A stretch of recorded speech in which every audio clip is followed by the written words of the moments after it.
Good morning, students. 9th standard science subject 12th lesson study of sounds.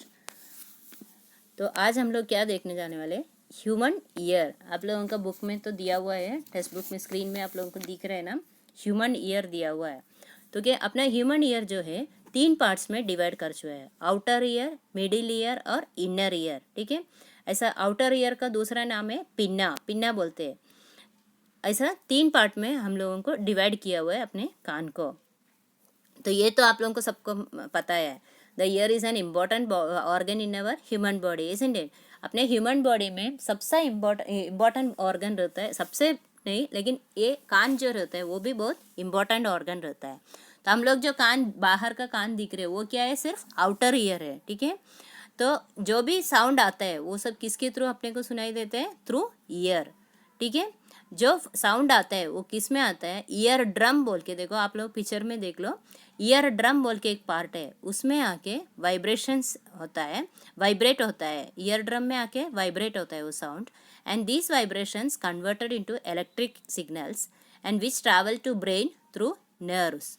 तो ये कान में आके जो वाइब्रेशन होता है वो अपने ब्रेन तक कैसे जाता है, जो इलेक्ट्रॉनिक सिग्नल कन्वर्ट करते हैं इलेक्ट्रॉनिक सिग्नल में, और वो जाके ब्रेन में चले जाते हैं थ्रू नर्व्स, नर्व्स के थ्रू ब्रेन तक चले जाता है. ठीक है, तो हम लोगों को देखो अभी आवाज़, जो सुना हुआ आवाज़ है तो ब्रेन को जल्दी समझ में आता है, पहले भी सुना हुआ आवाज़ है. अभी सपोज अपने घर वाले की आवाज़ जो रहता है या जो एनिमल्स रहता है जो हम लोग सुना हुआ रहता है वो ब्रेन को जल्दी वो कैप्चर कर लेते हैं. ठीक है, उनको समझ में आ जाता है, हाँ ये सुना हुआ आवाज़ है. और नया आवाज़ है तो अपने को मालूम है ये हम लोग सुना हुआ नहीं है.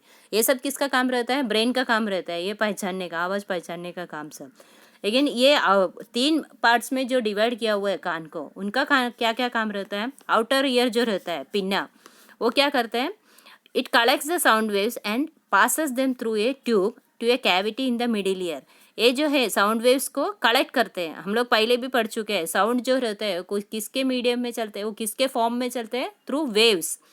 जो वेव्स रहता है वेव्स के मीडियम इसमें वो फॉर्म में चलते हैं. तो ये जो वेव्स रहता है वो क्या करते हैं, आउटर ईयर कलेक्ट करते हैं, जो भी साउंड वेव्स है उसको कलेक्ट करते हैं और मिडिल ईयर तक पहुंचाते हैं उसको.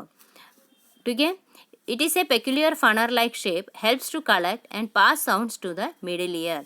तो ये जो ट्यूब रहता है बीच में का, जो ऑडिटरी कैनाल रहता है, उसके थ्रू वो किधर तक, ईयर ड्रम तक ये साउंड पहुंचाते हैं. ठीक है, that is the outer years work. Next is the middle year. Middle ear का फंक्शन क्या रहता है, उसमें भी मिडिल ईयर में एकदम क्या बोलते हैं, पतला सा एक लेयर रहता है, उसको बोलते हैं ईयर ड्रम. ईयर ड्रम आप लोग सुना रहेगा, कान के ना बाजू पे जाके फटाके नहीं फोड़ने का या बहुत ज़ोर से आवाज़ नहीं करने का. वो क्यों बोलते हैं, या स्पीकर जो रहता है, डीजे स्पीकर रहता है, उसके में भी एक पतला सा लेयर रहता है, वो किसके लिए रहता है, वाइब्रेट करने के लिए रहता है. लेकिन जो वाइब्रेशन का जो भी ये रहता है वो टूट गए तो क्या आएगा, फिर वाइब्रेशन नहीं होएगा और आवाज़ भी नहीं सुनाई नहीं देंगे. इसलिए ईयर ड्रम जो रहता है वो बहुत सेंसिटिव पार्ट रहता है. तो इसलिए ऐसा नहीं कि जो शार्प आइटम्स रहते हैं वो बिल्कुल कान में नहीं डालने का बोलते हैं, क्योंकि ये ईयर ड्रम जो रहता है वो टूटने का चांसेस रहता है. वो टूट गए तो क्या होएगा, फट गए तो क्या होएगा, ईयर ड्रम फटने के बाद we cannot able to hear the sound from outside. Okay, then it will not vibrate and we cannot able to hear the sound. Okay, when a compression in a sound wave reaches eardrum तक जब ये जो sounds पहुँचते हैं, the pressure outside it increases and gets push inwards. तो क्या होता है, प्रेशर जो रहता है वो बाहर का प्रेशर ज़्यादा होता है और वो जो है अंदर के तरफ पुश कर लेते हैं. और the opposite happens when a rare fraction reaches here and the pressure outside decreases and membrane gets pulled outwards. Thus sound waves cause vibrations in the membrane. तो वो बाहर के इसमें से अंदर पुश करते हैं, और जब रेयर फ्रैक्शन होता है वो कंप्रेशन होता है, और रेयर फ्रैक्शन होता है तो क्या होता है, बाहर के तरफ सो ये कर लेते हैं, पुल कर लेते हैं. तो उसकी वजह से क्या होता है, वो साउंड वेव्स में वाइब्रेशन हो जाता है. ठीक है, तो नॉर्मली क्या होता है, अपने जो आउटर कवर में जो, ठीक है, ये 2 पार्ट्स हम लोग कवर कर चुके हैं, आउटर ईयर और मिडिल ईयर. तो इनर ईयर क्या करते हैं, तो उसमें जो ऑडिटरी नर्व रहता है इनर ईयर में, it connects the inner ear to the brain. वो जो ब्रेन तक कनेक्ट कर लेते हैं. And the inner ear has a structure resembling a shell of a snail. Inner ear में एक स्नेल जैसा एक पार्ट है, देखो कोस्लिया बोलते हैं उसको. It is called as cochlea. Cochlea जो रहता है वो एक शंख का शेप में है, देखो शेल का शेप में. वो रिसीव करते हैं, वाइब्रेशंस को रिसीव करते हैं और उसको कन्वर्ट करते हैं. किस में कन्वर्ट करते हैं? इलेक्ट्रिक सिग्नल में कन्वर्ट करते हैं और ब्रेन को नर्व्स के थ्रू भेज देते हैं. जिधर नर्व्स है उसके थ्रू वो ब्रेन तक पहुंच जाते हैं. And brain analyses these signals. ठीक है. तो नॉर्मली कान में क्या होता है, ये आया समझ में?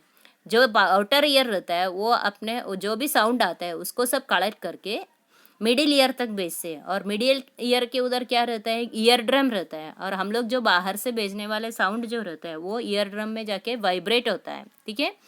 ईयर ड्रम बोला तो एकदम पतला सा लेयर रहता है, उसमें जाके वाइब्रेशन होता है. और वो वाइब्रेशन के बाद वो किधर जाता है? कोस्लिया के पास जाता है. कोस्लिया के पास गए तो क्या होता है? कोस्लिया जो है वो कन्वर्ट करते हैं उसको, सिग्नल्स को इलेक्ट्रॉनिक सिग्नल में कन्वर्ट करते हैं. और वो किसको भेजते हैं? ब्रेन को. किसके थ्रू भेजते हैं? Through nerves. जो नर्व्स के थ्रू जो भी इलेक्ट्रिक सिग्नल्स है वो सब उधर भेज देते हैं, ब्रेन तक भेज देते हैं. ठीक है. और ये जो ब्रेन रहता है वो सिग्नल्स को सब एनालाइज करते हैं. अपने पहचान वाला साउंड है क्या, नहीं है क्या, वो सब ब्रेन जो है वो एनालाइज करते हैं. ओके.